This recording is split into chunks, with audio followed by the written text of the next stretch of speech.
why don't we start with this one? Because when we were live streaming the Hikoi and looking at the the news coverage afterwards, I think it was pretty clear that the speakers at the Hikoi and people in general were like, go and get on the Māori roll. Go and get on the Māori roll. And guess what? They've seen a bit of an explosion. Now, there are some non-Māori roll politicians who are like, well, it's only 1%. Do you know how often the electorate is decided by 1 to 2%? How often it's 49-51? Not this time around so much, but normal practices, it can be really close. And if we got, put it this way, if me and Chewy like did an outside broadcast for a week, meaning not in our things, and our viewership went up by 1% for a kind of 4-day swing, you'd go like, well, we've done 600 of these things. That's actually quite a big increase for just a show or two here or there. So those, I just want to put out there to start off with those curmudgeons, David Seymour, who goes, it's only 1%. Actually, it's pretty impressive. Oh, always minimising. Yeah. Always minimising. That's his whole tact. Yeah. All right, so let's have a look at the story from One News. Thousands of people have switched to the Māori electoral roll following weeks of campaigning by organisers of the National Hikoi. The unusual boost at this stage in the election cycle is being called unprecedented. Our Māori Affairs correspondent, Tiani Wahuri Hanganui, reports. Last week, tens of thousands Just drinking that view again, Chewy. Just look at that. Drinking that view. Pretty awesome. of people marched to Parliament. And when they got there, organisers... So we haven't seen this before because we didn't have aerials, but here's some aerials for you. And Chewy, you know the area probably better than me. There's Wellington. Here's some bird's eyes. Urged them to take the Hikoi to the voting booth. Get on the bloody Māori roll right now! It's a message they carry to towns and cities along the journey. And for at least one voter in Hamilton, it's stuck. I thought, man, it's now or never, Janie, it's now or never. I've joined a Hikoi and now I'm going to sign the Māori electoral roll. She had been on the general roll for more than 60 years. Unless you understand something, you can't really stand for it, can you? This month, the Māori electoral roll has grown by more than 3,000, with more than 2,000 voters switching from the general roll and more than 800 new enrolments. Well, that's a change of about 1%. At this I don't know, man. Like every 4 years, Seymour's been pretty excited about a change of 1 or 2%, right? Yeah. Yeah. Well, Like, when he was a 0.8, when he was a pretty happy with 0.8% party, 0.8% party got a 1% bump, then a 1% bump, and all of a sudden he's an 8% party. But just 1% at a time. Just one. It's only 1%. Yeah, very good point, Chewy. stage of the election cycle, what it shows is a level of political engagement for Māori that is pretty much unprecedented. The number of people on the Māori roll helps determine the number of Māori seats in Parliament. The roll surge hasn't come soon enough to affect the next election, but it could in the future. If this kind of level of engagement continues, then absolutely we are very, very close to getting another Māori electorate. You know, if a rugby team scores a try in the first minute, if that was to continue, then they'd win 400-0. Plus conversions. However, usually the... Pat, No. I'm used to sporting analogies from you. This one feels wrong. Yeah, I just want to listen to it again, actually, because I just realised something. Let me listen to it again. If a rugby team scores a try in the first minute, if that was to continue, then they'd win 400-0. Plus conversions. However, usually the trend doesn't continue. Te Pāti Māori. I mean... God, what a twat. But do you know, there's this idea of being magnanimous as well. He just refuses, eh? And maybe after this one, we'll do the story who's running the country, really. Because just a slimy, yeah, there you go, Ella. We'll put yours up. Ella's got it pretty much spot on. Just a slimy little, you know. Here's a wee tip for David. Davey boy. Twerking Seymour. You don't have to comment on everything. Like, honestly, like you've come off like a real twat here. And you could have just said nothing and you wouldn't be part of the story or associated in it in every way and no one would care. Just shut up. I'm just wondering, is the use of the word here that you've just said, is it a noun, like a twat here? Is he a twat here, like a here? Is that or is he a twat in this location? No, I'm just in this location, Pat. That's how I see what you've done. Are you sure? And I think you should be ashamed. Okay, I'll be ashamed and I'll push play. Has been a key driver behind the Hikoi movement. This country will now see the might of Te Iwi Māori and the power of our vote. This commentator sees the response from Māori voters as good news for the party. I think it's grown their base. I think it's grown a greater level of consciousness. Yeah, that's the thing where you kind of go, you pissy little biatch. If you held an event a weekend away, David Seymour, like and your membership grew by 1%, you'd be like, that's pretty amazing for one event. It's just pissy.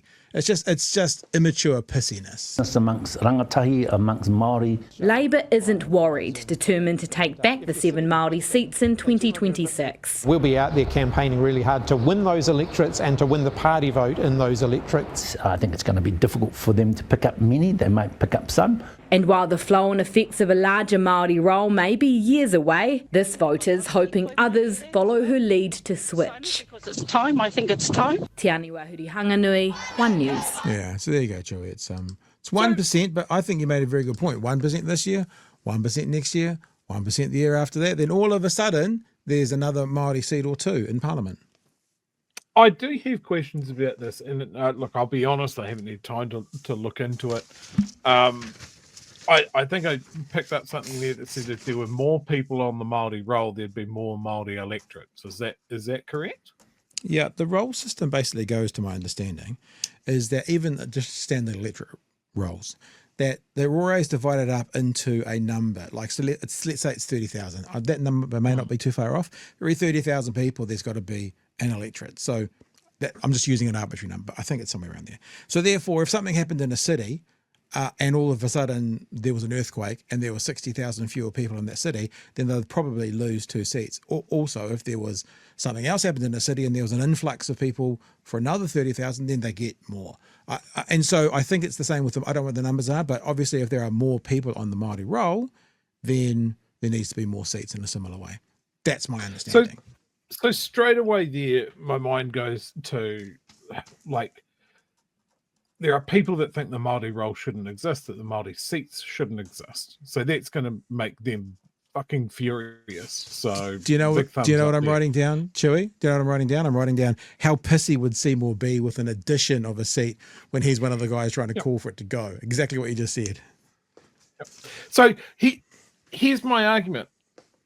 If Māori are getting ignored on the general roll, and they want someone to represent them, then that's where this is coming from, right? Put yourself on the Māori roll and get an MP that is dedicated to the issues that matter to Māori most. And the more votes that they get, the more people that are on that roll, the more voices that are focused on Māori issues, right? So I think that Labour, I get it, Chippy, like, fight for every seat you can.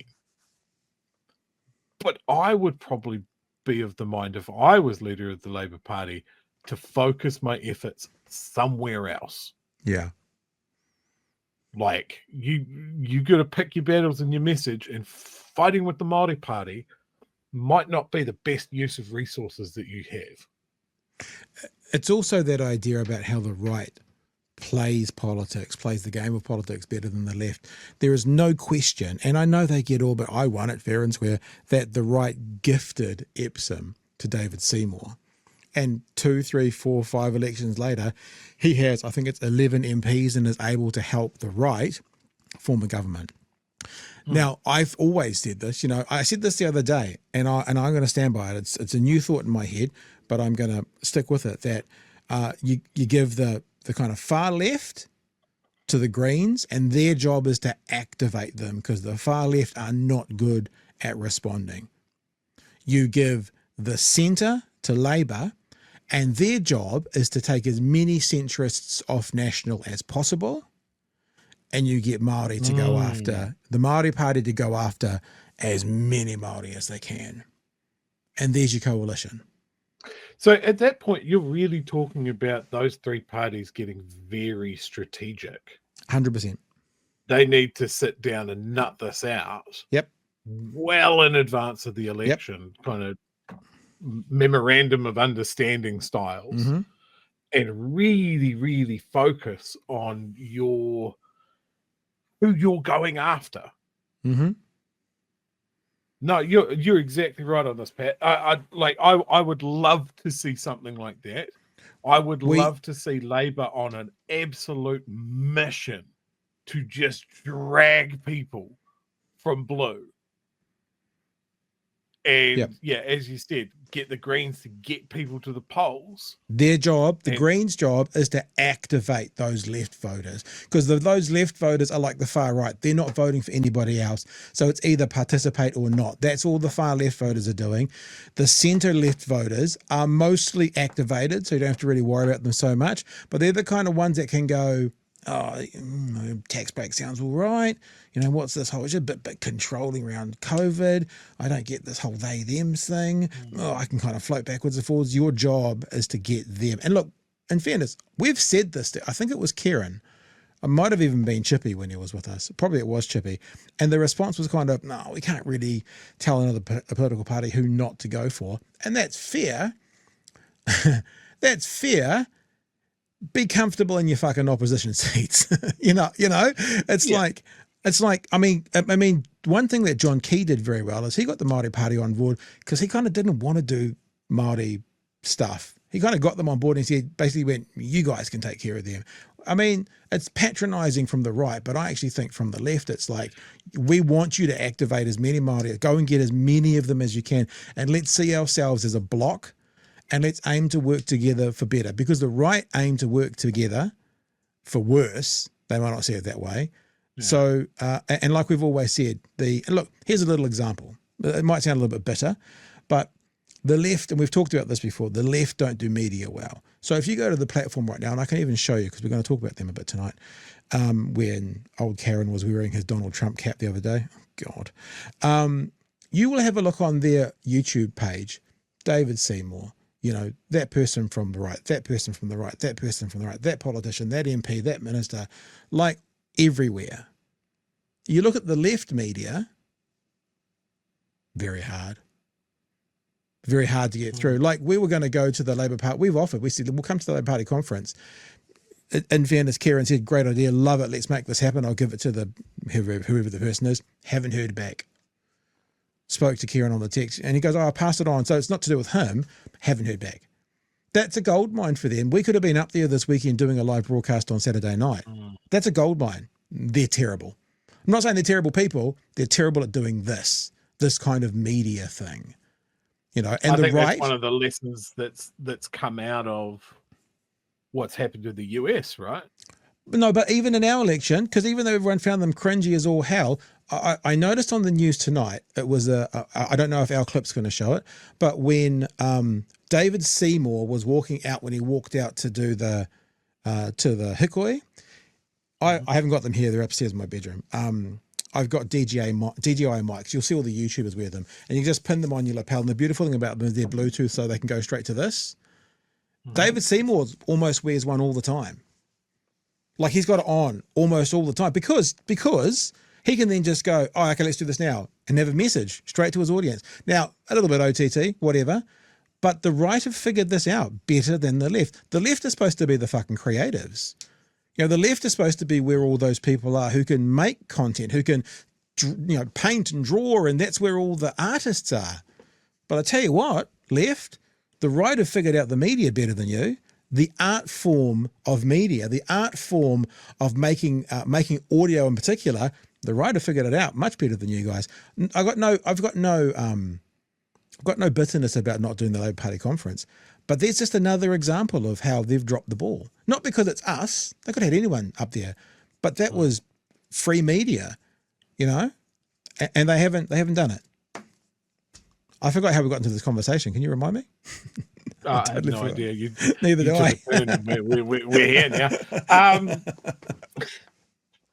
Yeah, it's like anytime that Seymour tries to downplay something, I just think, yes, on the right track.